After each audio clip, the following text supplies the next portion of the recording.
మర్మస్థానం కాదురా, అది నీ జన్మస్థానం. తల్లి యొక్క ఒంట్లో ఒక భాగం.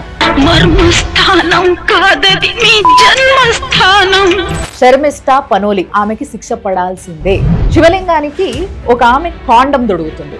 శ్రీకృష్ణుడు గురించి కూడా ఎంత గలీజ్ గా పోస్ట్ పెట్టిండో చూడుంటారు. సెక్యులరిజం అంటారు కదా, సెక్యులరిజం. వీటిని చూస్తే కమ్యూనిటీలు రెండు ముద్దులు పెట్టుకుంటాయా? వైలెన్స్ కాదా? అప్పుడు ఒక కేరళ బ్యాచ్ ఇండియన్ మిలిటరీని బూతులు తిట్టడానికి వీళ్ళు భజన చేస్తున్నారు. ఈయనకున్న ఫ్యాన్స్ కోకొల్లలు. కానీ యూనివర్సల్ స్టార్ అని చెప్పేసి ఇంకొక ఆయన ఉన్నాడు, కమల్ హాసన్. ఈయనకున్న బుద్ధి ఏదైతుందో అది మాత్రం చాలా చీప్. కీరవాణి అండ్ కీరవాణి గారి నాన్నగారు శివశక్తి దత్త, సంగీతం శ్రీనివాసరావు గారు. వీళ్ళందరి గురించి కొన్ని విషయాలు మాట్లాడబోతున్నాను నేను ఈరోజు. అదే the fact by Ramyakrishna. Sharmistha Panoli Mohammed ప్రవక్త గురించి చాలా చండాలంగా మాట్లాడింది, పోస్ట్ పెట్టింది. హిందూ సంస్కృతి ఎప్పుడూ కూడా పరమత సహనాన్నే కోరుకుంటది. ఇట్లా వేరే వాళ్ళని దూషించడము, వేరే దాని గురించి ఇట్లా మాట్లాడడం ఒప్పుకోదు. 100% ఇది తప్పు. భారత న్యాయ వ్యవస్థ ప్రకారం కూడా ఇది చాలా పెద్ద తప్పు. ఆమెకి శిక్ష పడాల్సిందే. ఫస్ట్ ఇది అండర్లైన్ చేసుకోండి. ఆమెని శిక్షించాలి. కానీ నేను ఒకసారి ఎఫ్ఐఆర్ కాపీ చూసిన. ఎవరు కంప్లైంట్ చేసిండ్రు అనేది చూస్తే వజాహత్ ఖాన్ అని చెప్పి పేరు కనబడ్డది. ఎవరి వజాహత్ ఖాన్ అని కొంచెం స్టడీ చేస్తే, రీసెర్చ్ చేస్తే ఇగో ఈ పోస్ట్ కనబడ్డది నాకు. ఈ పోస్ట్లా మీకు కింద కనిపిస్తుంది కదా బొమ్మ, ఇది కామాఖ్యాదేవి టెంపుల్. అక్కడ అమ్మవారి యొక్క ఏదైతే యోని భాగం పడ్డదో అది ఆ ఫోటో. ఇది ఇప్పుడు ఆ పోస్ట్ ఏందో చదువుతా చూడు. Kamakhyadevi temple where brahmins get worship from other Hindus of chopped vagina. It is very hard to differentiate. Is it blind worship or mental sickness? Sick people. ఎవడ్రా మెంటలోడు? ఎవడు మెంటలోడు? నువ్వు మెంటలోనివి. నీకు ఈ మాత్రం కూడా అర్థమైతలేదు. అసలు తల్లి యొక్క తల నుంచి పాదాల వరకు పూజించే గొప్ప సంస్కృతి ఉన్న దేశం ఇది. చాప్డ్ వజైనా, చాప్డ్ వజైనా కాదురా అది, మర్మస్థానం కాదది. నీలాంటోళ్ళ కోసమే ఎప్పుడో 40 ఏళ్ల కిందట వేటూరి గారు రాసింది, మర్మస్థానం కాదది నీ జన్మస్థానం అని చెప్పి. మర్మస్థానం కాదది నీ జన్మస్థానం. ఇది నువ్వు నీ కాందానే కాదు, ఈ ప్రపంచాన్నే కన్నా తల్లి యొక్క ఒంట్లో ఒక భాగం. దాన్ని పూజించడం జరుగుతుంది ఇక్కడ. అది తెలవనప్పుడు అన్ని మూసుకొని కూర్చోవాలి. నీ గురించి, నీ యొక్క ఏదైతే రిలీజన్ నువ్వు ఫాలో అవుతున్నావు దాని గురించి మాట్లాడినప్పుడు మాట్లాడు. నీకు తెలవని దాని గురించి, కోట్ల మంది మొక్కే వేరే మతం గురించి నువ్వు మాట్లాడితే ఎవ్వడుకోడు. ఇప్పుడు ఈ గలీజ్ గాడే ఇంకొక పోస్ట్ కూడా పెట్టిండు. ఇది మీరు చూడండి ఫస్ట్ ఒకసారి. ఇదేంటిది తెలుసా? ఒకటి కాదు, 1, 2, 3, 4 పోస్టులు నాకు ఇక్కడ కనిపిస్తున్నాయి. I have something for you, read about your religion first, urine drinkers comes. ఇది వీడు పెట్టింది. 100 కోట్ల మంది శ్రీకృష్ణుడిని జగద్గురువుగా పూజిస్తాం మనం. అట్లాంటి శ్రీకృష్ణుడి గురించి కూడా ఎంత గలీజ్గా పోస్ట్ పెట్టిండో చూడండి. ఇగో ఇవి ఈ పోస్టులు పెట్టిండు కదా. కంప్లైంట్ చేసినందుకు 1500 కిలోమీటర్లు పోయి ఓ పిల్లని అరెస్ట్ చేసి తీసుకొచ్చారు కదా. మరి వీడు మీ పక్కనే ఉన్నాడు కదా, మరి వీడేం చేస్తున్నాడో చూసి వీడిని అరెస్ట్ చేసేది లేదు. వీడెట్లున్నాడు బయట మరి అడిగేటోళ్ళు లేడు అనుకుంటుండ్రా? సెక్యులరిజం అంటారు కదా, సెక్యులరిజం. ఇప్పుడు ఆ మహాసాధ్వి పార్టీల తృణమూల్ కాంగ్రెస్లు ఉన్న 2 ఎంపీలు పెట్టిన పోస్ట్ గురించి చెప్తున్నా. ఇక ఫస్ట్ వీళ్ళని చూడండి.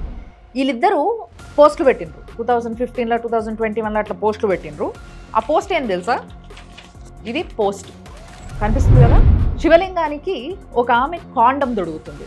దీనిపైన ఏం రాసిండ్రంటే, gods could not have been more useful. అంటే దేవుడు ఇంతకు మించి దేనికి పనికిరాడన్నట్టుగా రాసిర్రు అనమాట. ఇది పెట్టింది ఎవరో తెలుసా? ఇగో ఈమెనే, సయోని ఘోష్. ఈమె తృణమూల్ కాంగ్రెస్లో ఎంపీ. ఇప్పుడు ఇంకొక ఆమె గురించి చెప్తున్నా కదా నేను. ఆమె పేరు మహువా మొయిత్రా. ఇగో ఈమె మీకు కనిపిస్తుంది కదా ఫోటోలో. ఈమె ఇంకో ఎంపీ. ఈమె పెట్టింది ఏం తెలుసా? Kali is meat eating alcohol accepting goddesses అని చెప్పేసి పెట్టి, అంటే బేసిక్గా మినిమం అది ఏంది, ఎందుకు, ఏమీ తెలుసుకోకుండా ఇట్లాంటి పిచ్చి పిచ్చి పోస్టులు పెట్టి బయట విచ్చలవిడిగా తిరుగుతున్నారు. మరి వీళ్ళని ఎందుకు అరెస్ట్ చేయలేదు? సెక్యులరిజం కదా, ఎందుకు అరెస్ట్ చేయలేదు వీళ్ళని? ఇప్పుడు ఆ మహువా మొయిత్రా అనేటమనే ఈఎంపీఏ ఇంకొక పోస్ట్ కూడా పెట్టింది. ఇగో ఈ పోస్ట్ని చూడండి. ఏం పెట్టింది తెలుసా? ఓ Bhabha atomic research centre is not next on digging list. ఇదేంది అని అంటే అయోధ్య టెంపుల్ కట్టినప్పుడు పెట్టిన పోస్ట్ అనమాట ఇది. అంటే ఇప్పుడు బేసిక్గా నేను ఒక విషయం అడుగుదాం అనుకుంటున్నా. ఇప్పుడు ఆ శర్మిష్ఠ అనే పిల్లని ఎందుకు అరెస్ట్ చేసిండ్రు? ఏదైతే కోల్కతా పోలీసులు ప్రెస్ నోట్ ఇచ్చిండ్రో దాంట్లో ఏమని ఇచ్చిండ్రు, ఈ పిల్ల పెట్టిన పోస్టు 2 కమ్యూనిటీల మధ్యలో లొల్లయ్యేటట్టు పెట్టింది, వైలెన్స్కి దారి తీసేటట్టు పెట్టింది, అందుకోసమే అరెస్ట్ చేస్తున్నాము అని ప్రెస్ నోట్ ఇచ్చారు. అవునా? మరి ఇవేం పోస్టులు అన్నట్టు? ఇవేం పోస్టులు అన్నట్టు? వీటిని చూస్తే కమ్యూనిటీలు 2 ముద్దులు పెట్టుకుంటాయా? వైలెన్స్ కాదా అప్పుడు? మరి వీళ్ళని ఎందుకు అరెస్ట్ చేయలేదు? మరి వీళ్ళు ఈ పోస్టులు పెట్టి ఇన్ని సంవత్సరాలు అవుతుంది కదా, మళ్ళీ వెల్ నోన్ జనాల ఎంపీలు, మరి వీళ్ళు ఈ పోస్ట్ పెట్టినప్పుడు మీ కళ్ళకి ఏమైనా రోగం వచ్చిందా? కనిపించలేదు అప్పుడు?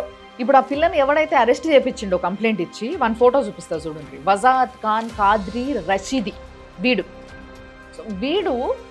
యాక్చువల్గా పోస్టులు ఏమేమి పోస్టులు పెట్టిండు, ఎంత చండాలమైన పోస్టులు పెట్టిండు చూపించిన కదా నేను. వీడికి రషీదీ ఫౌండేషన్ అని ఒక ఫౌండేషన్ ఉంది. మరి ఆ ఫౌండేషన్కి ఫండ్స్ ఎక్కడి నుంచి వస్తున్నాయి, వాడు ఎట్లా నడుపుతున్నాడు, అసలు దాని త్రూ ఏమేమి యాక్టివిటీస్ చేస్తున్నాడు, ఇవన్నీ ఏం లెక్కలేదు, ఎక్కడ పోస్టులు లేవు. మరి వాటి గురించి కూడా తెలుసుకోవాలి. ఈ వజాద్ ఖాన్ గాంధీ ఏదైతే సోషల్ మీడియా పేజ్ ఉందో ఆ పేజ్కి పోయి చూస్తే ఇది కనిపిస్తుంది చూడండి. దీస్ పోస్ట్స్ ఆర్ ప్రొటెక్టెడ్ అంటే మొత్తం హైడ్ చేసిండు. ఏడిపోయినారా ఇవన్నీ? మరి ఇప్పుడు ఎందుకురా భయం పుట్టుకొచ్చిందా నీకు? అందరూ ఒక్కసారి ఇష్యూ బయటికి రాగానే వీడి పోస్టులన్నీ బయట పెట్టి ఇష్టం వచ్చినట్టు అందరూ వాళ్ళ సోషల్ మీడియా పేజ్లల్లో లేకపోతే ఇన్స్టాలో ఇట్లా అన్నిట్లో కూడా ఫార్వర్డ్లు చేస్తున్నారు, దాన్ని ప్రమోట్ చేస్తున్నారు కదా. ఇగో ఇట్లా పెడుతుండు వాడు, వీడు కంప్లైంట్ ఇచ్చినోడు అని చెప్పి అప్పటి నుంచే వరకు పుట్టింది అన్నట్టు ఇమీడియట్గా హైడ్ చేసుకున్నాడు. అజ్ఞాతంలోకి పోయినా అవరా ఇప్పుడు నువ్వు? ఈ దరిద్రం అంతా ఓన్లీ వెస్ట్ బెంగాల్నే కాదు, అన్ని రాష్ట్రాలలో ఉన్నది.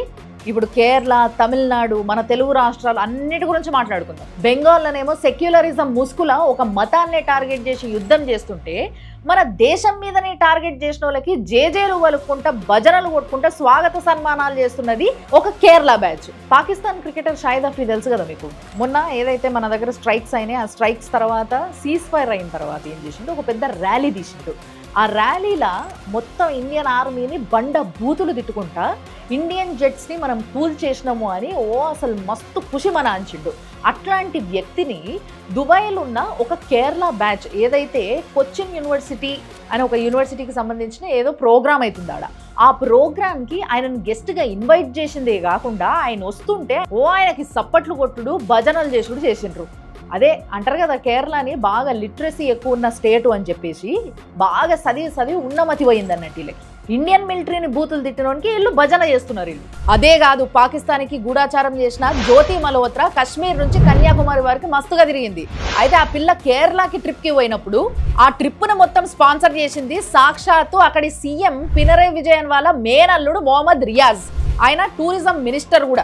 ఈ విషయాన్ని అక్కడి ఆపోజిషన్ వాళ్ళు సోషల్ మీడియాలో పోస్ట్ చేసిండ్రు. ఈ స్పై నెట్వర్క్ కశ్మీర్ నుంచి కన్యాకుమారి దాకా చాప కింద నీరు లెక్కనే ఉన్నది. ఈ నెట్వర్క్ లో ఏ స్థాయి వాళ్ళు ఉన్నారు అనేది తలుచుకుంటేనే పరిశాన్ అవుతున్నది. ఈ షర్మిస్తా ఇష్యూలా పవన్ కళ్యాణ్ గారు ఒక పోస్ట్ చేసిండ్రు. ఈమె ఇష్యూని అడ్రస్ చేస్తూ ఏదైతే బెంగాల్లో జరుగుతుందో అది చాలా అన్యాయం.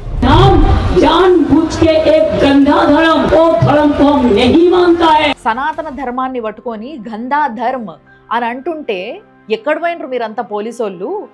ఈ రోజు ఆ పిల్ల పెట్టిన పోస్ట్ కోసం అపాలజీ కూడా చెప్పింది, అయినా కూడా వదలకుండా తీసుకుపోయి జైలు వేసిండ్రు. మరి ఆ టీఎంసీ వాళ్ళు, ఆ టీఎంసీ ఎంపీలు వాళ్ళు ఎంత గలీజ్గా పోస్ట్ పెట్టిండ్రు. మరి వాళ్ళపైన ఎటువంటి యాక్షన్ తీసుకోలేదు. Nation is watching you, act justly అని చెప్పేసి చాలా సెన్సిబుల్గా ఒక పోస్ట్ పెట్టిండు. ఇట్లా పోస్ట్ పెడుతున్న హీరోని చూస్తున్నాం కదా. ఇప్పుడు ఈయనకున్న ఫ్యాన్స్ కోకొల్లలు, కానీ యూనివర్సల్ స్టార్ అని చెప్పేసి ఇంకొక ఆయన ఉన్నాడు, కమల్ హాసన్. ఆయన గురించి మాట్లాడదాం.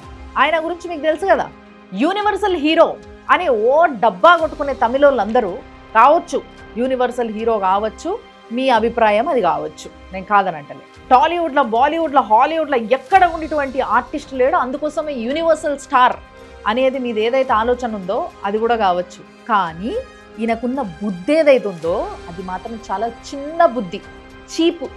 దాని గురించి మాట్లాడతాం. మొన్న Thug Life cinema audio release function అయితే ఈయన గారి మీద, ఈ కమల్ హాసన్ గారి పైన అభిమానంతో కన్నడ స్టార్ అయిన శివరాజ్ కుమార్ వచ్చి ఆడియో ఫంక్షన్ అటెండ్ అయ్యిండు. అటెండ్ అయినందుకు ఈయన నీకు భాష పైన, నీ భాష పైన ఎంతైనా ప్రేమ ఉండొచ్చు, ఈయన ఏమన్నాడు తెలుసా, ఇగో మీ కన్నడ పుట్టింది కూడా మా తమిళ్లకేలే, మా తమిళ్కే పుట్టింది మీ కన్నడ అని అన్నాడు. అరే నీ భాష గొప్పది అయ్యిండొచ్చబ్బా, నేను కాదని అంటలే. మీకు అందరికీ తమిళ వాళ్ళందరికీ ఒక ఫీలింగ్ ఉంటుంది, మాది బాగా ఏన్షియంట్ లాంగ్వేజ్, భూమి పుట్టుడుతోనే అంటే ఇట్లా భూమి పుట్టంగానే తమిళ్ పుట్టింది, రాళ్ళు రప్పలు ఏవైతే ఉంటే అవి కూడా తమిళ్ మాట్లాడుకున్నాయి, తర్వాతనే జీవరాశులు పుట్టినాయి, మనుషులు పుట్టినరు అనే విషయాన్ని, ఈ గొప్పల్ని మీ వాళ్ళకి మీ పిల్లలకి మీ దగ్గర చెప్పుకోండి. అంతేగాని వేరేళ్ళ భాషని తక్కువ చేసి మీ భాష మాకే పుట్టింది లేకుంటే మీ భాష ఎక్కడిది అన్నట్టు మాట్లాడితే ఎవ్వరు ఊకోరు. ఎంత పెద్ద స్టారు, అసలు మైండ్ చూడు ఎంత చిన్నగా ఉన్నదో, ఎంత నారో మైండెడ్ ఈ ఒక్క మాటతోనే అర్థం చేసుకోవచ్చు. ఈ ఒక్క విషయమే కాదు, ఇంకా చాలా ఉన్నాయి నవి. ఈ మహామేధావే ఇంకో మాట కూడా అన్నాడు ఒక 2-3 సంవత్సరాల క్రితం అనుకుంటా. అసలు ఎంత మేధావులు అంటే అసలు మా అంత తోపులు మేధావులు ఎవ్వరు ఉండరు భూమి మీద అన్న ట్యాగ్ చేస్తుంటారు వీళ్ళు. చోళులు శివభక్తులే కానీ హిందువులు కాదు అని అన్నాడు. ఏమన్నా బుర్రున్న మాటనేనా ఇది? హిందీ మీద ద్వేషాన్ని హిందువు మీదకి మార్చుకున్నంత చిన్న బుద్ధి. ఈయన ఈ మాట మీద ఇచ్చుకున్న ఎక్స్ప్లెనేషన్ ఏంటిది తెలుసా?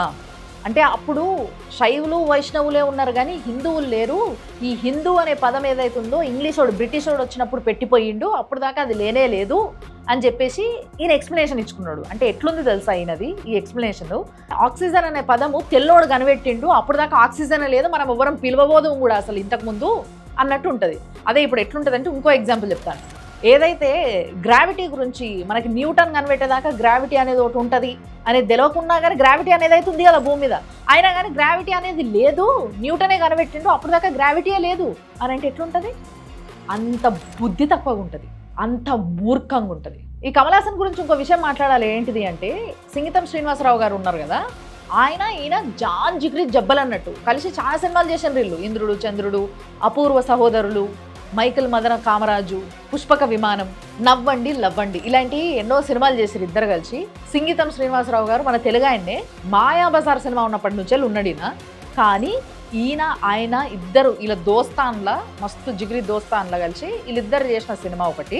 అంటే మంచి మంచి సినిమాలు చేశారు, నిజంగా చెప్పాలంటే చాలా మంచి మంచి సినిమాలు చేశారు. కానీ వీళ్ళ పైద్యం ఎట్లుంటుంది అనేది ఒక చిన్న బిట్లో ఒక శాంపుల్ చూపిస్తాను నేను. నవ్వండి లవ్వండి సినిమా ఉంది కదా, అందులోకి ఒక చిన్న క్లిప్పింగ్ చూడండి, మీరు తెలుస్తుంది, మీకు అర్థమవుతుంది. నత్తి సుబ్రహ్మణ్య స్వామి మనసు పరవశించేటట్టు పాట కట్టి పాడు.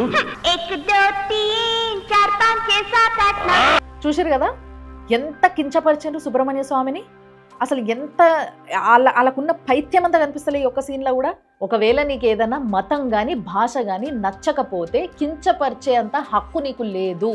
నీకేదైనా భాష నచ్చితే, నీకేదైనా స్టేట్ నచ్చితే దాని గురించి పొగుడుకో, తప్పులేదు. కానీ నీకు నచ్చని దాని గురించి కించపరిచే హక్కు మాత్రం అస్సలు లేదు. రాజ్యాంగం ఆ హక్కుని ఎవ్వరికీ ఇయ్యలేదు, అది గుర్తుపెట్టుకోవాలి ఫస్ట్. ఇదే సింగీతం శ్రీనివాసరావు గారు 1998లో రాజహంస అని ఒక సినిమా చేశారు తెలుగులో. దాంట్లో హీరో అబ్బాస్. దీంట్లో కూడా ఒక పాట ఉంటుంది. యాక్చువల్గా ఫస్ట్ దీనికి మ్యూజిక్, ఈ సినిమాకి మ్యూజిక్ డైరెక్టర్ కీరవాణి గారు. ఆ పాట గురించి దేని గురించి అయితే చెప్పబోతుండో ఆ పాట రాసింది కీరవాణి గారి నాన్నగారు శివశక్తి దత్త గారు. సో వీళ్ళందరూ కలిసి చేసిండ్రు. అంటే మ్యూజిక్ డైరెక్షన్ చేసిన ఆయనకి తెలియదు, లిరిక్స్ రాసిన ఆయనకి తెలియదు. ఆ పాట ఏంటిది తెలుసా?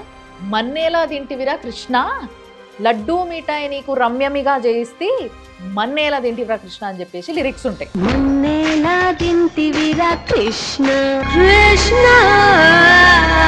బేసిక్ గా నేను చెప్పాలనుకుంటున్నది ఏంది అనంటే, అది తల్లి యశోద కృష్ణుడి గురించి కన్నా మన్నెందుకు తింటివిరా అని అడుక్కుంటా ఒక మంచి భావం అది.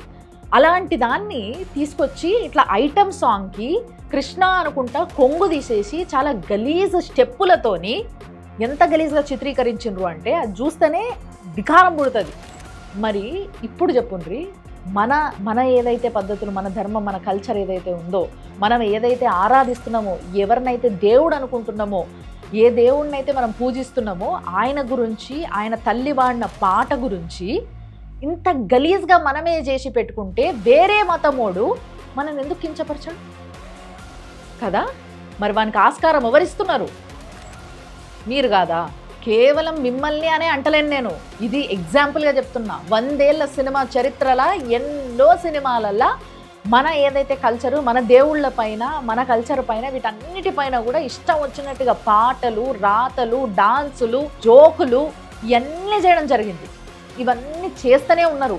ఇట్లా చేస్తా పోతుంటే ఎదురుంగోడికి, అంటే వేరే మతమోడికి, వేరే దేశమోడికి ఇది కాదా ఆస్కారం మనం ఇస్తున్నది? ఇది సరిపోదా? ఇప్పుడు బెంగాల్లో జరుగుతున్నది కూడా అదే. మన కల్చర్ ఏంది, మన దేవుళ్ళు ఏంది, మన పద్ధతులు ఏంది, మన మైథాలజికల్ స్టోరీస్ ఏంది, ఇవేవి కూడా మనకి తెలియదు. మనకే ఫస్ట్ చక్కగా అసలు జ్ఞానం లేదు దాని గురించి. మినిమం తెలియకపోతే తెలుసుకోవాలనే ఇంగితం కూడా మనకి లేకపోవడం వల్లనే ఎవడెవడో ఏదో పెడుతుంటే అవునా అని నోరెళ్ళబెట్టి చూసుడు తప్పితే, మరి ఇప్పుడు చూసిరు కదా ఎక్కడనో పిల్ల పోస్ట్ పెడితే ఇక్కడ కేసు పెడితే గుంజుకొచ్చి మరి జైలు వేసారు. మరి మిగతా రాష్ట్రాలలో ఎవరైనా కేసు పెట్టవచ్చు వాని మీద. ఇప్పుడు దాకా వాని మీద కేసు ఫైల్ అయ్యిందే లేదు. తెలవని జనరేషన్స్ కోసం చెప్తున్నా నేను. పురాణాల నుంచి మనం తీసుకోవాల్సింది నీతి. బూతును ఎతకడం కాదు, బూతును ఎతుక్కుంటూ కూర్చుంటే 100 ప్రతి దాంట్లో దొరుకుతాయి. నీతిని, ధర్మాన్ని చూసుకోవాలి, దాన్ని తీసుకోవాలి. దాన్ని వదిలిపెట్టేసి ఎవడో ఏదో పెట్టిన తర్వాత అవునా అని నోరెళ్ళ పెట్టడం కాదు. అదే నేను చెప్పాలనుకున్నది. ఎందుకంటే మన దాని గురించి మనకి తెలవాలి first. And bar council of India కూడా ఏదైతే ఇప్పుడు శర్మిష్ఠాని అరెస్ట్ చేశారో అది అన్ఫేర్ అని చెప్పేసి ప్రెస్ నోట్ ఇవ్వడం జరిగింది. అయినప్పటికీ ఆమె ఏదైతే కమెంట్లు చేసిందో, పోస్ట్ చేసిందో దానికి శిక్ష పడుతుంది. పడ్డంలో తప్పులేదు, పడాలి కూడా. అది ఎవరైనా సరే, ఎవ్వరు ఏ మతాన్నైనా సరే కించపరిచినా, ఇట్లా మాట్లాడినా, ఒక పోస్ట్ పెట్టినా శిక్ష పడాలి, తప్పకుండా పడాలి. సో భాష గురించైనా మతం గురించైనా కించపరచడం దగ్గర చట్టం సమన్యాయం చేయకపోతే మన దేశంలో సెక్యులరిజం అనేది కొన్ని వర్గాలకి ఆయుధమవుతుంది, కొన్ని వర్గాలకి శాపమవుతుంది. This is a fact by Ramakrishna.